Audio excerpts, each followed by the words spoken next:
అదే నాకు అర్థం కాలేదు. అంటే వారసుడు అంటే కొడుకే అవుతాడా, కూతురు అవదా?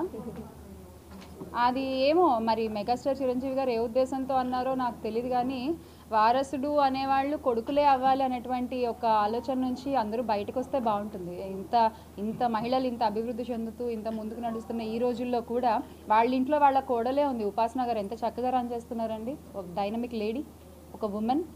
వాళ్ళ మదర్స్ కానీ వాళ్ళ సిస్టర్స్ కానీ వారసురాలు ఖచ్చితంగా ఎవరన్నా అవ్వచ్చు, అది కొడుకే అవ్వాల్సిన అవసరం లేదు అనేది నా అభిప్రాయం. మరి ఆయన ఏ ఉద్దేశంతో అన్నారో మనకు తెలియదు కదా.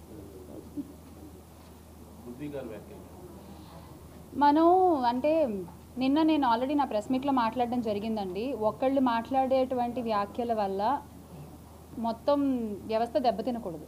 ఇప్పుడు ఒక సినిమాకి ఆయన మాట్లాడిన ఒక వ్యాఖ్యల వల్ల ఆయన ఎవరిని ఉద్దేశించైనా అనుండొచ్చు, అది ఆయన వ్యక్తిగత విషయం, ఆయనకి ఎవరి మీదైనా కోపం ఉండొచ్చు. కానీ ఒక సినిమా వేదిక మీద అది మాట్లాడాల్సినటువంటి టాపిక్ కాదు. దానివల్ల ఇప్పుడు ఏమైంది, కోపం వచ్చేవాళ్ళు కోపం వచ్చింది, వాళ్ళు మేము సినిమా చూడడం అంటున్నారు. సినిమా చూడకపోతే ప్రొడ్యూసర్కి డబ్బులు రావు, అప్పుడు ప్రొడ్యూసర్ ఇంకో సినిమా తీయలేడు. ఒక సినిమా మీద కొన్ని వందల కుటుంబాలు బతుకుతూ ఉంటాయి. ఆ ఉపాధిని అంతటినీ కూడా ఒక మాట పోగొట్టుకోకూడదు కదా. ఇది ఖచ్చితంగా తప్పే, అది ఎవరు మాట్లాడినా తప్పే. సినిమా వేదికలపైన రాజకీయాలు అనేది ఎవరు మాట్లాడినా తప్పే, అది ఏ పార్టీ వాళ్ళైనా సరే.